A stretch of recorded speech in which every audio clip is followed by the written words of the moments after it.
일단 우선은 이 다음으로는 저희가 이제 이걸 실제로 실무에서 그래서 어떻게 했다는 거야 되게 궁금하실 것 같아서 저희가 서치 서비스에서 이걸 어떻게 적용했는지를 저희 권세준 개발자님께서 한번 설명해 주도록 하겠습니다.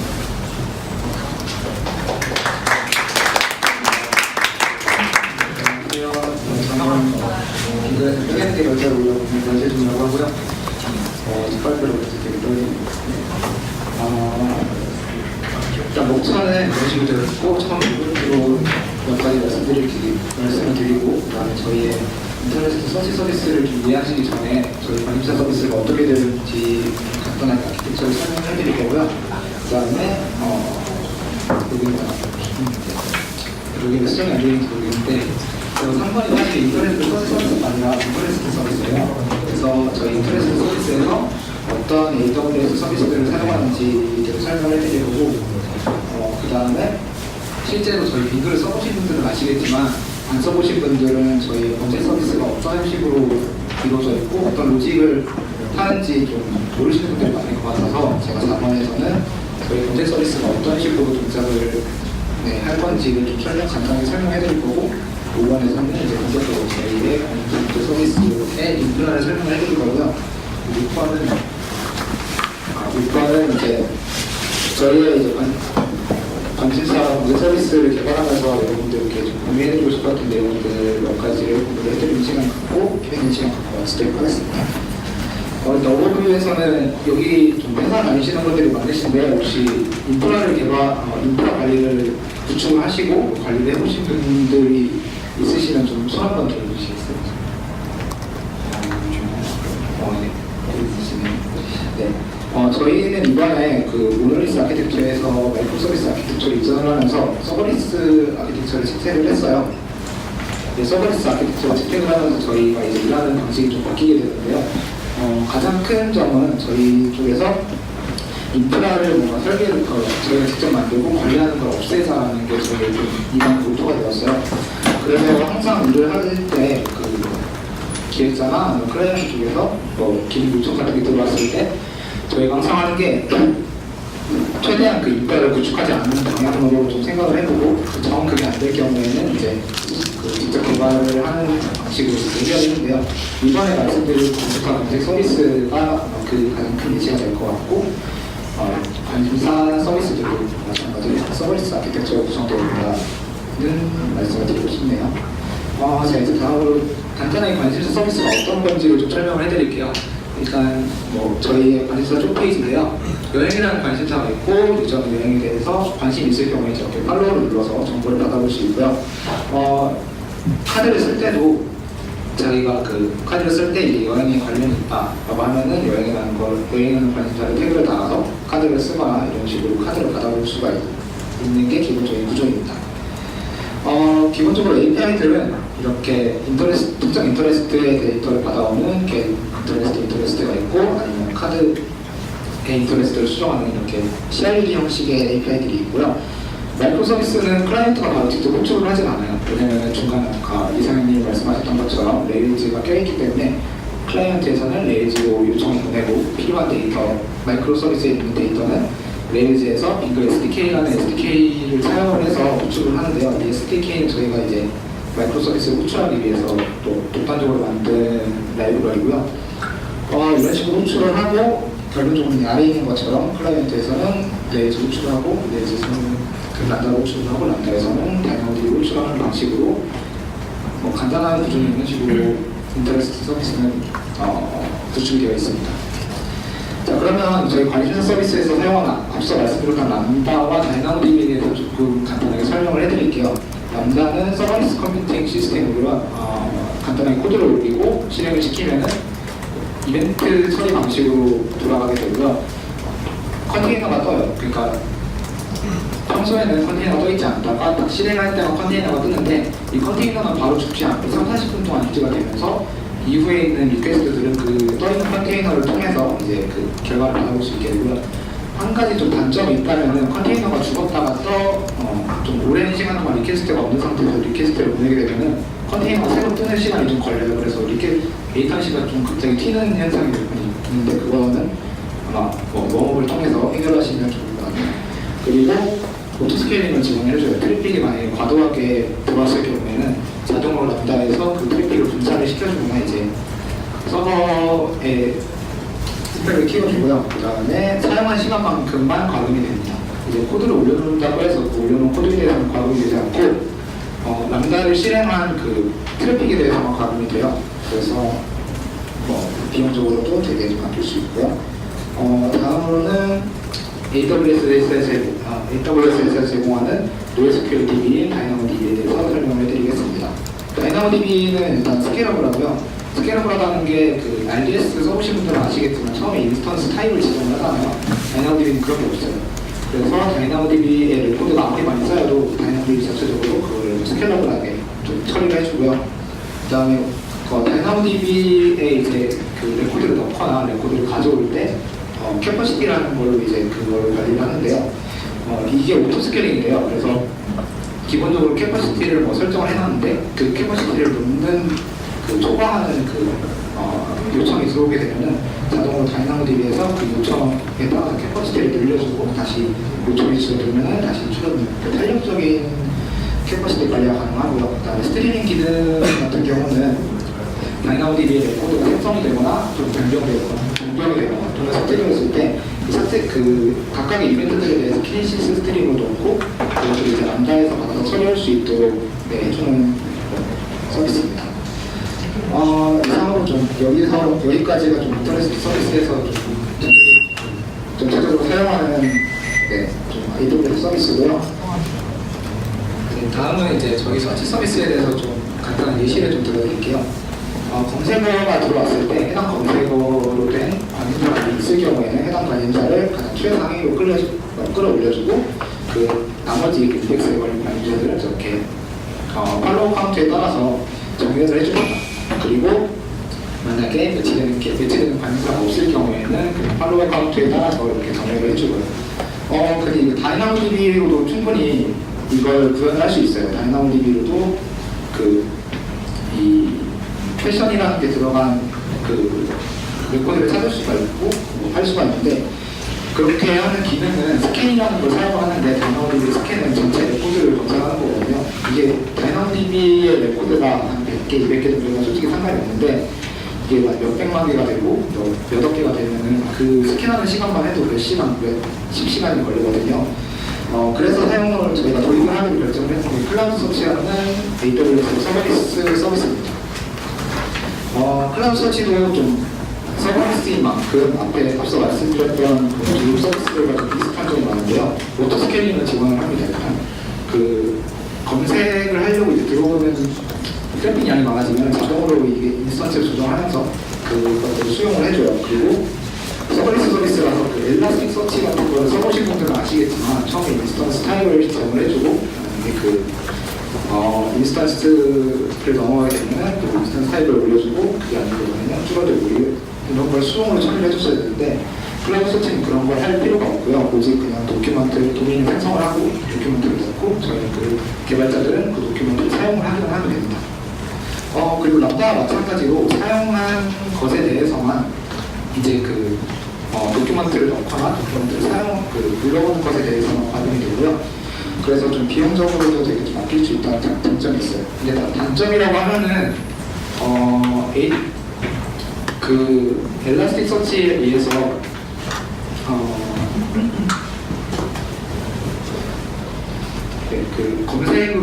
검색을 걸 수 있다는 게 좀 한정되어 있어요. 그래서 서비스에 완전히 부합하지 않으면 좀 사용하기 조금 힘들다는 몇 가지 그런 부분이 있고요. 저희 인터넷 서치 서비스의 인프라가 이렇습니다. 앞에서는 아까 말씀드렸던 인터넷 서비스까지 다이나모DB에 걸쳐 있는 거고요.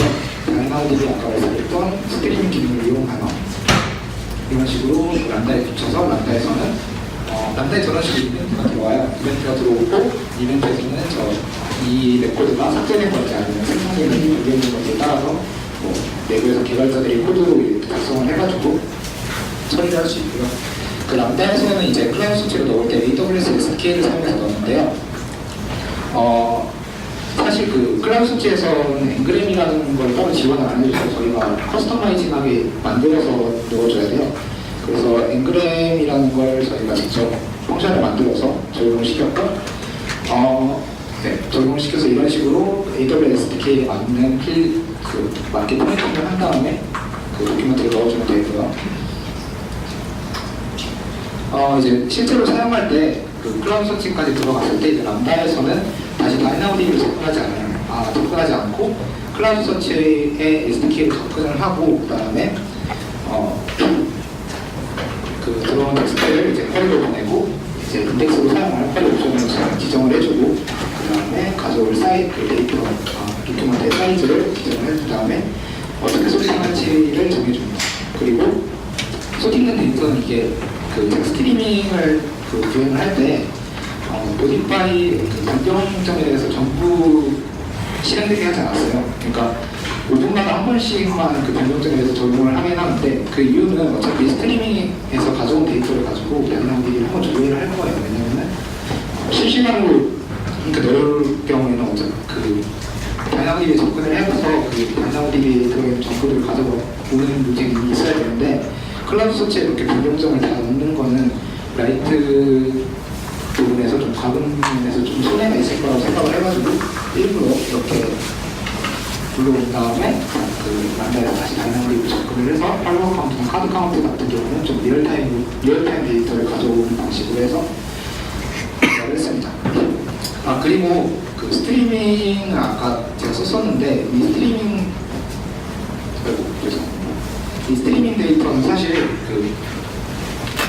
이 앞에 있는 람다에서 구현을 해도 돼요. 그 다이나모DB에 구현을 람다에서 구현을 해도 되는데 굳이 스트리밍으로 구현을 한 이유는 람다에서 아니면 클라우드 서치를 넣는 로직을 넣어버리면은 다이나모DB에는 들어가는데 클라우드 서치에서 에러 났을 경우에는 람다 자체에서 에러 났다고 판단을 해버리는 것도 있고 굳이 이 작업을 람다의 API에서 하면서 클라이언트가 요청하는 API의 걸리는 API에 콜하는 시간을 늘릴 필요가 없다고 판단해서 백그라운드로 돌릴 수 있는 작업이라고 생각했기 때문에 스트리밍으로 연결해서 손해는 방식을 제작을 했습니다.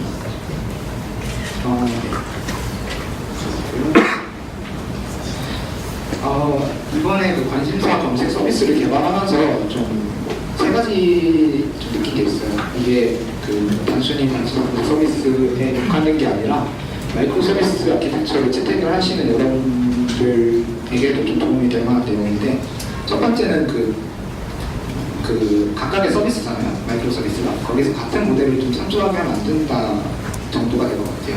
저희가 맨 처음에 그 마이크로 서비스를 적용을 시켰을 때 각 그 하나의 모델을 좀 여러 개의 마이크로 서비스에서 써야 되는 경우가 있었어요. 그럴 때 그 모델 라이브러리를 하나 만들고 각각의 그 람다에서 같은 라이브러리를 접근하게 했었더니 이제 그때 발생하는 문제가 뭐였냐면 어떤 서비스에서 다이나모DB 모델의 수정이 필요해요. 그래서 수정을 했어요. 근데 이제 나머지 두 개의 이 람다 서비스에서 디펜던시가 걸려가지고 이 나머지 두 서비스가 죽어버리는 거예요. 그런 문제가 있어서 저희가 좀 번거롭지만 그 마이크로 서비스 하나의 모델은 하나의 마이크로 서비스에서 접근 가능하고 만약에 다른 마이크로 서비스에서 해당 모델에 대한 데이터가 필요할 경우에는 그 모델을 쓰는 마이크로 서비스로 데이터를 요청하는 API를 보낸다든지 이런 식으로 오른쪽에 있는 구조로 좀 변경을 하게 됐고요. 좀 번거롭긴 하지만 이렇게 하는 게 되게 안전하고 좀 좋다는 생각이 들었어요. 그리고 메시브 코드라는 거는 지금 저희 위쪽에 있는 게 제가 아까 말씀드렸던 관심사 서비스고 아래에 있는 게 유저 서비스예요.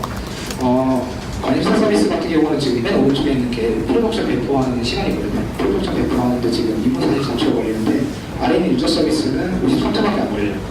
이게 마이크로 서비스의 가장 큰 장점이라고 볼 수 있는 게 빠른 배포 시간인데 물론 2분 44초도 빠르긴 하지만 지금 이게 같은 마이크로 서비스인데도 이렇게 큰 차이가 난다는 게 보통 저희가 이건 좀 저희 실수이기도 하거든요.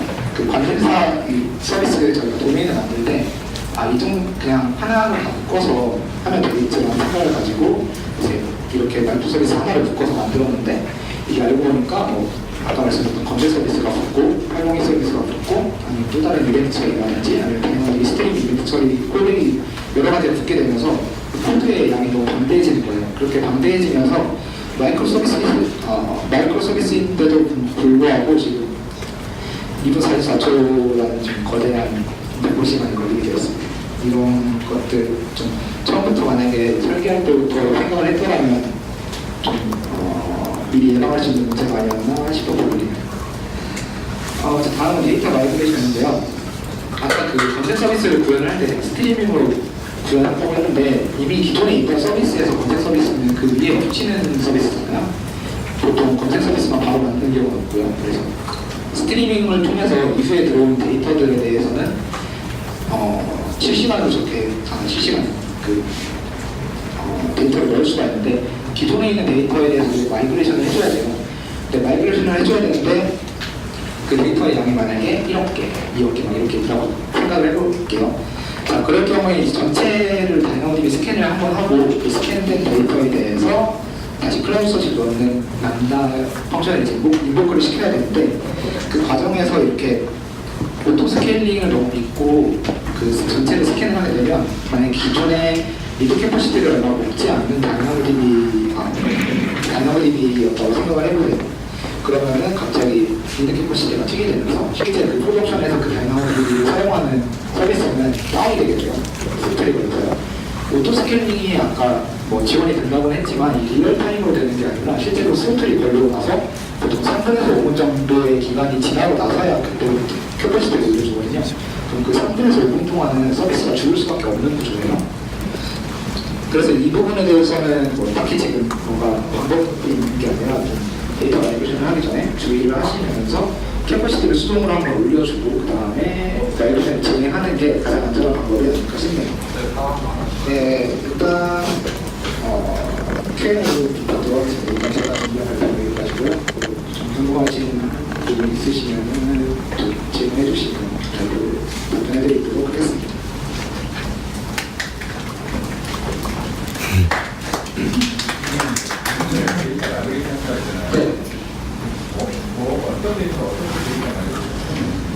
그러니까 다이나모DB에 만약에 기존에 데이터가 쌓여 있었잖아요. 근데 그걸 스트리밍으로 연결을 한다고 말씀드렸는데 스트리밍이라는 게 기존의 데이터들을 그 람다로 넘어 그 데이터가 나가는 게 아니라 앞으로 들어오는 데이터나 변경되는 데이터에 대해서는 그 마이그레이션가 그 스트리밍 이벤트 돌아가거든요. 그러면 기존에 있는 데이터들에 대해서는 이제 검색이 안 걸리잖아요. 그 레코드들을 이제 검색에 걸리게 하기 위한 과정을 데이터 마이그레이션이라고 설명하면 다이나모DB에서 클라우드 서치로 데이터를 넘기는 작업을 네. 그거를 이제 스트리밍에서 제가 구현을 해놨는데 그거 스트리밍에 들어오지 않는 옛날 데이터들을 이제 다시 클라우드 서치로 넣어줘야 되니까 그 과정을 제가 말씀드렸습니다. 네. 네, 그 부분은 사실 어떻게 썼냐면은 그 지금 무현상 보시면은 지금 인문에서 보시면은 다이나모DB에 있는 레코드가 변경되면 자동으로 이벤트가 발생하고 이벤트를 람다로 넘어가는 구조잖아요. 그래서 실제가 어떻게 썼냐면은 콜백을 놔두고 다이나모DB 레코드를 하나씩 돌리면서 다 수정을 했어요. 그러니까 변경사항이 없지만 에디트를 하도 그러면은 모든 레코드가 변경된 걸로 처리돼서 콜백으로 넘어가서 자동으로 말해주죠. 근데 그 과정에서도 결국 다이나모DB에 있는 레코드를 읽긴 읽어야 돼요. 변경하는 것도 결국은 슬퍼서 없거든요. 그 변경하는 과정에서 터져가지고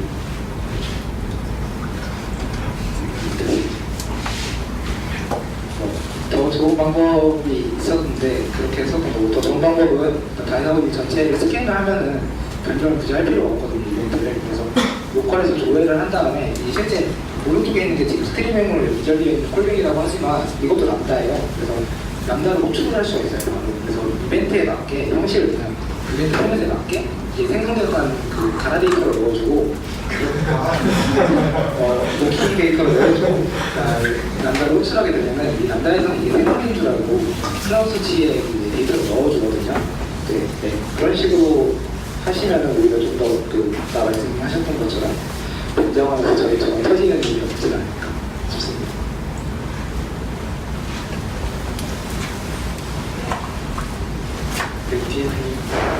그 기존 모노리틱 서비스에서 그다음에 마이크로 서비스로 하나씩 띄어냈다고 하셨잖아요. 그러면 그거를 그 도메인을 한 개씩 띄어낼 때 그 언어 하나만 띄어내면은 기존 모노리틱 구조랑 그다음에 MSA랑 약간 섞이는 구조가 이제 계속 있는 상태인데 그 상태에서 뭐 에러나 익셉션 처리를 어떤 식으로 좀 처리하셨는지가 궁금합니다. 뭐 여러 가지 답변이 있는데 일단 가장 제 생각에 가장 컸던 거는 저희가 이거를 하는 과정에서 기존 서비스를 그러니까 똑같은 기능을 하는 코드를 단순히 옮는 게 아니라 사실 저희가 리뉴얼을 진행했기 때문에 서비스를 어차피 옮는 과정이 있어요. 그래서 기존 건 놔두고 거의 비슷한 기능을 하는 걸 새로 만드는 식으로 진행했어요. 그래서 실제로 그 코드 이제 마이크로 서비스 쪽에 있는 코드들이 실행되는 거는 한순간에 버렸어요. 그래서 다 거의 그 중간 과정에 중간에 기능을 하나씩 옮겼다고 하지만 그거를 어느 정도는 이제 모아서 리리즈했거든요. 그렇기 때문에 큰 문제가 없긴 했고 또 하나는 말씀하셨던 것처럼 그런 문제가 있긴 해요. 예를 들어 요청이 들어오면은 예를 들어 피드를 달라는 요청이 들어왔는데 피드를 달라는 요청이 레이지에서 성공했고 피드 서비스를 받는데 피드 서비스에서 에러가 났다. 그럼 어떻게 할 거냐 이게 문제였는데 그건 어떻게 해결했냐면은 이제 저희가 모든 마이크로 서비스에 대해서 그 표준 에러 규격을 만들었어요. 그래서 에러가 나면은 이런 식으로 줘라 JSON을. 그러면은 어떻게 하냐면 이제 마이크로 서비스에서는 에러가 나면은 그 표준 에러 포맷을 만들어서 그냥 이제 엣지석을 넘기고 그러니까 루비온 레이저에서는 그걸 그대로 넘기고 클라이언트. 그렇게 되면 이제 모든 마이크로 서비스에 똑같은 에러 포맷을 남기니까 우리가 이제 어디서 에러는지 알 수 있고 또 하나 추가했던 거는 이제 저희가 루비온 레이저에서 에러 로깅을 추가했어요. 그래서 만약에 마이크로 서비스에서 에러가 나면은 그게 클라이언트 가기 전에 그러니까 응답으로 가기 전에 루비온 레이저에서 에러로 찍히는 거죠. 이런 식으로 에러 처리했었고 그건 뭐 아직도 좀 저희가 여러 가지로 고생하고 있는 부분이 있네요. 예를 들어 지금 말씀드린 건 되게 쉬운 케이스고 예를 들어 뭐 요청이 들어왔는데 요청이 뭐 서비스 A를 희생한 다음에 서비스 A가 내부적으로 다시 서비스 B로 줘. 근데 B에서 에러가 왔다. 어떻게 할 거냐. 그런 경우에 지금 프로페이션이 되거든요. 그래서 유저 B에서 난 에러가 유저 A로 그대로 가고 그러니까 서비스 B에서 난 에러가 서비스 A로 그대로 가고 서비스 A에서 그 에러를 그대로 다시 넘기고 그럼 클라이언트는 결국은 그 루트 에러를 보게 되는 거예요. 그런 식으로 처리하고 있긴 한데 뭐 여러 가지 문제가 있긴 하죠. 또 하나 주셨던 질문 중에 그 이제 일부 코드는 MSA 코드, 일부는 딴 데 있는데 생기는 문제가 없나? 문제가 있고요. 뭐 예를 들어 지금 같은 경우에 제가 주요 기능 중에서 컬렉션 이거 써보신 분이 계신지 모르겠는데 컬렉션이라는 기능이 있는데 컬렉션은 아직 다 루비온 레이저 코드로 되어 있거든요. 그래서 이제 뭐 예를 들어 중간에 마이크로 서비스에서 컬렉션에 대한 정보를 가져와야 돼요. 복잡해지죠. 그러면 이제 그런 상황을 되게 피하려고 노력하고 있고 결과적으로 이제 그것도 마이크로 서비스 분리해서 해결해야겠죠. 근데 중간 과정에서 실제로 저희가 고생을 많이 하고 있는 건 맞아요.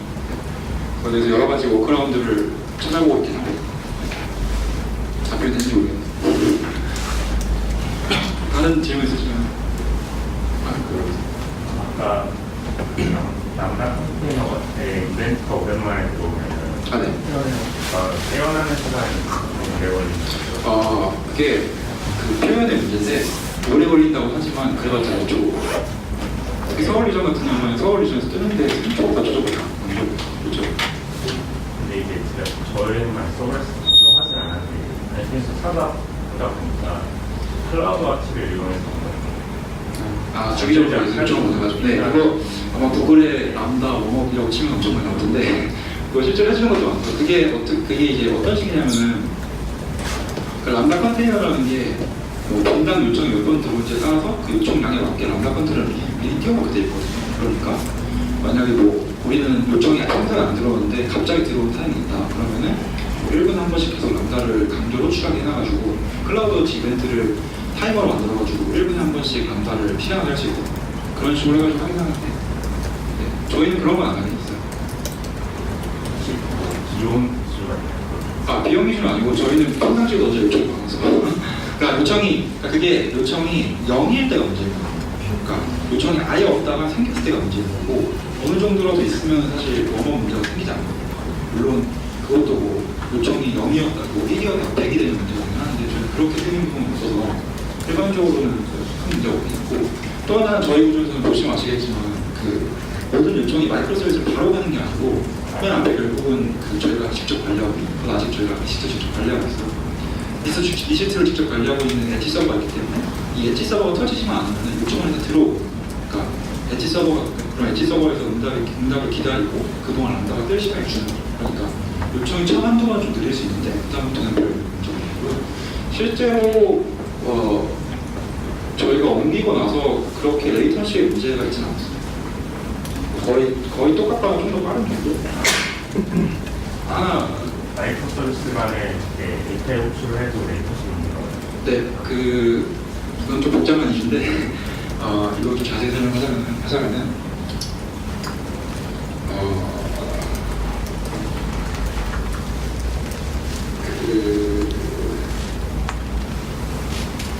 네, 지금 여기서 그냥 아름답게 화살표 하나 그려놨지만 사실 화살표 하나가 아니고 왜냐면 원래 어떻게 썼냐면은 그 API 게이트웨이라는 게 있는데 써보신지 모르겠는데 람다를 웹서버로 만들 수 있거든요. 게이트웨이 붙여가지고 그렇게 해가지고 원래는 어떻게 썼냐면은 람다가 다른 람다 호출할 때 그냥 HTTP 콜을 썼어요.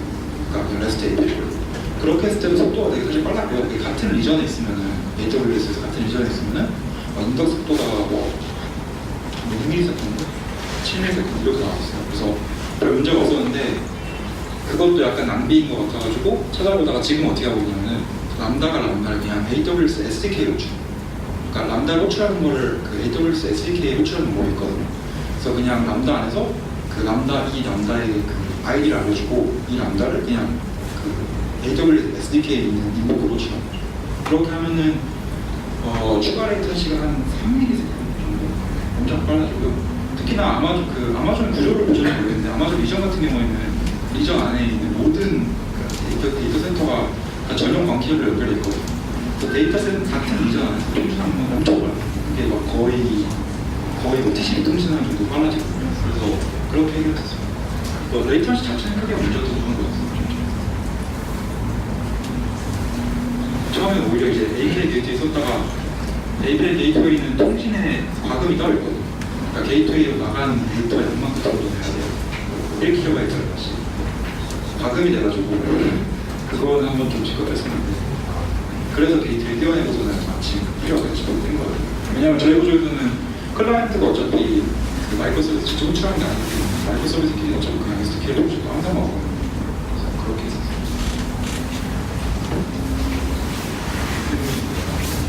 플로리 할 때는 어떤 서비스? 서비스가 있진 않고요. 그냥 혹시 젠킨스 보거든요. 젠킨스에서 그냥 저희가 그 별도의 스크립트 짜서 해요. 그러니까 뭐 이따 라이브 코딩할 때 보시겠지만 프레임워크가 있어요. 그래서 코드 작성한 다음에 그냥 디폴을 딱 그 명령을 입력하면은 제가 작성한 코드를 자동으로 G 파일을 만들어서 그냥 업로드해주는 게 있거든요. 그거 사용하고 있어요. 프레임워크가 있다는 게 어떤? 그 서버레스라는 프레임워크가 있고 서버레스 프레임워크. 네, 그걸 쓰고 있어요. 근데 뭐 서비스 중에 그걸 안 쓰는 것도 있긴 한데 기본적으로는 다 서버레스를 쓰고 있어서 생각하시면 되고요. 근데 서버레스 위에 저희가 여러 가지 레이어를 추가하긴 했어요. 서버레스 자체는 사실 웹서버를 만드는 기능이 따로 있는 게 아니라서 웹서버에 관련된 기능이라든지 다이나모지가 UR이었기 때문에 그런 걸 추가했는데 기본적으로 서버레스 쓰면 다 잘하고 있어요. 약간 좀 기분 저기 현재 그 페이지에서 보는 게 티어 1의 엣지를 직접 구현하셨는데 저런 부분을 아까 말씀하셨던 API 게이트웨이 같은 게 엣지 엔드포인트 역할을 할 수 있는데 그렇게 하지 않고 특별히 따로 저렇게 구현을 하신 이유가 네. 매우 완전 질문이고요.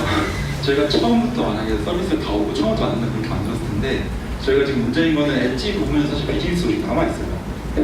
유저 인증이라든지 유저 인증이라든지 아까 말씀드린 컬렉션이라든지 일부 기능이 남아있기 때문에 그 기능을 못 대원해서 저렇게 한 게 있고요. 또 하나는 API 게이트웨이 자체가 저희가 원하는 다양한 기능을 지원하지 않아요. 그러니까 예를 들자면 여기 만드신 분도 앉아 계신데 저희 프론트엔드 서버, 그러니까 프론트엔드 페이지 WW 연결하는 데서 렌더링하는 것도 저희 람다에서 렌더링하고 있거든요. 그러니까 람다를 요청하면 람다에서 그 HTML 페이지 렌더링해서 주게 돼 있어요. 그런데 그걸 어떻게 라우팅해야 되냐? 요청이 들어왔을 때 요청이 브라우저에서 온 거면은 이 서버를 보내는 이런 식으로 해야 되거든요. 그러니까 브라우저 HTTP 리퀘스트 헤더를 봐야 돼요. 근데 아시는지 모르겠는데 그 API 게이트웨이는 그런 기능이 아예 없거든요. 그러니까 헤더를 볼 수 있는 기능이 아예 없어요. 헤더가 모일 때 이 서비스를 보내는 그런 기술이 나왔는데요. 그래서 좀 안 하겠는데 그래서 계획하고 있는 거는 그 클라우드 프론트에는 그런 게 있거든요. 클라우드 프론트 써보셨는지 모르겠는데 클라우드 프론트에 람다를 붙일 수 있어요. 그래서 요청이 들어왔을 때 이 요청의 헤더를 보고서는 이 요청이 어디서 온 거면은 뭐 어떤 서비스, 어떤 오리진을 이렇게 할 수 있어요. 그래서 장기적으로 오히려 이걸 그대로 놔두고 이 앞에 클라우드 프론트를 붙여서 지금 하고 있는 다이나믹 라우팅 하는 거를 좀 옮기려고 생각하거든요. 그거는 근시일내에 하려고 생각하고 있긴 한데. 근데 클라우드 프론트는 그 CDN 개념이지 않나요? 네네, 맞습니다. 그 사실 CDN 기능만 있는 건 아니고요. 클라우드 프론트가 사실은 그 클라우드 프론트에 람다라고 해가지고 클라우드 프론트에 람다를 아예 올리셨어요. 그래서 그 여러 가지 제약이 있긴 한데 네트워크 접근이 안 되고 이런 제약이 있긴 한데 그러면 이제 클라우드 프론트로 들어오는 모든 요청을 람다에서 처리해가지고 람다에서 여기로 람다에서 헤더 같은 거 결정해서 다른 오리진을 하는 그 기능을 추가할 수 있거든요. 서울 이전에 나와 있는지 모르겠는데 네, US 이스트원은 저희는 모든 서버가 다 미국에 있거든요. 그래서 그거를 사용해 보는 것 같습니다. 네, 그 질문인데 그럼 현재 AWS 이전은 US만 사용하고 있으신가요? 아니면 네, 지금 일단은 이것도 답변이 두 가지인데 하나는 맞고요.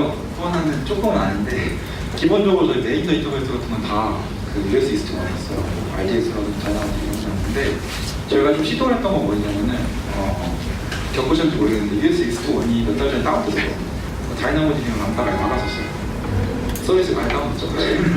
저희는 이제 왜 안 되냐 그러면 이 자연재해를 어쩔 수 없다. 이거 할 수 있는 게 없다.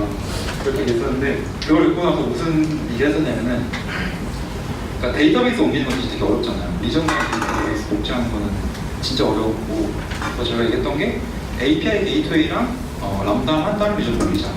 그거는 저희가 시도를 했었고 사실 그건 되게 잘 됐었어요. 그래서 뭐 지금 사실 실제로 구현을 하진 않았었는데 어떤 서비스 하나가 있으면은 이 서비스를 US 웨스트에도 하나 올리고 이스트에도 하나 올린 다음에 그럼 이제 엔드포인트 두 개가 나오죠.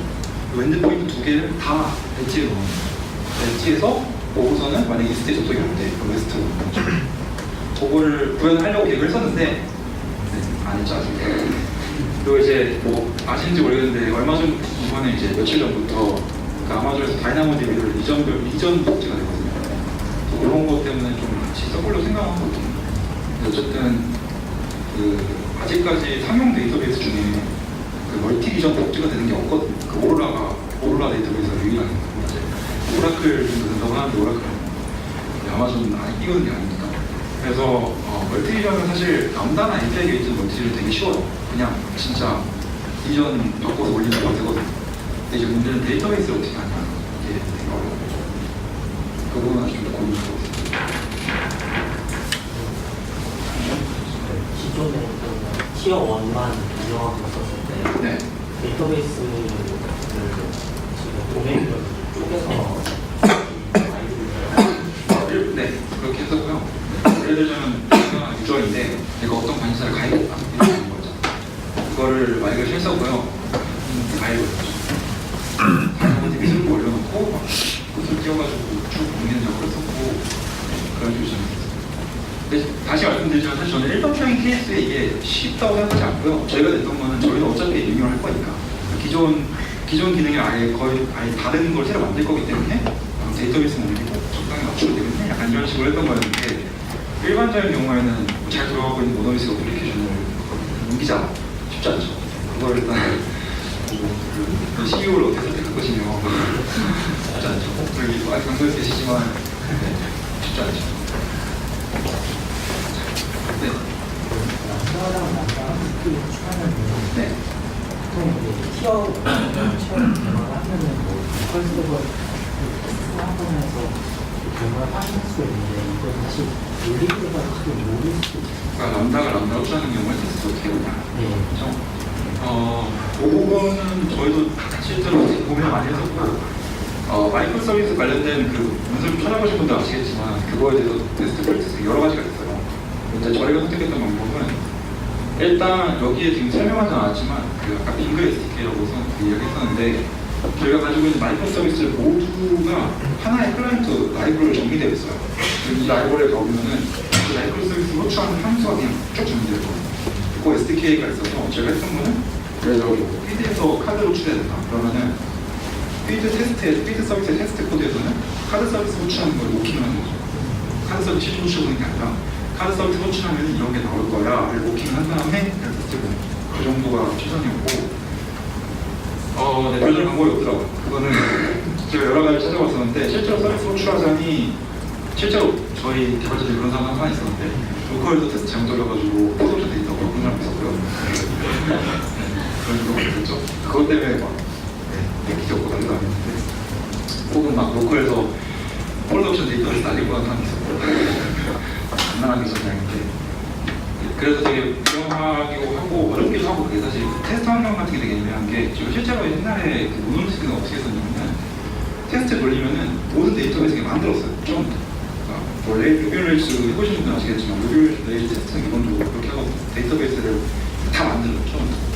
테스트용으로 필요한 데이터베이스를 다 넣고 그걸 세팅하자니 하면 너무 어려워요. 사실 이게 진짜 불가능할 정도로 어려워요. 나중에. 그래서 그런 접근 방법, 그러니까 실제로 코드 돌려본 접근 방법은 하지 말자고 얘기를 했고 가능한 모킹을 해결하자라고 하는. 하나 제가 좀 쉬웠던 거는 저희는 이제 타입스크립트 쓰기 때문에 이 서비스로 출했을 때 어떤 데이터가 나온다가 그 타입이 정해져 있어요. 그러니까 강 타입으로 정해져 있기 때문에 그 타입만 맞춰서 코딩하면은 그 서비스를 만든 사람이 잘못 만들지 않은 이상은 잘 돼야죠. 저희가 이제 코드 리뷰를 하거나 할 때 이 서비스에서 제대로 된 응답을 주고 있냐에 대해서는 리뷰를 하니까 그 부분에서 완전 정체가 됩니다. 근데 여전히 쉽지 않은 거예요. 시간 잘 되려고 하죠. 저희 시간이 지금 8시가 됐습니다. 10분 정도 쉬었다가 저희 지금 다음 후기랑도 다 연관 있는 질문들이 좀 나온 것 같아서 네. 남은 질문들은 다음 때 네, 그렇게 일단 지금 Q&A가 요거는 마무리하고 혹시 개인적으로 물어보시는 분들 오셔서 여쭤보셨는데요. 10분 뒤에 저희 원래 예상되어 있던 그 마이크 행사 있습니다. 그리고 그 행사 진행해서 아시겠지만 그 행사 끝나고 나서 그 행사는 한 30분 정도 안 걸릴 거고 그 행사 끝나고 나서 추가적으로 궁금하신 거나 알고 싶으신 건 따로 여쭤보시면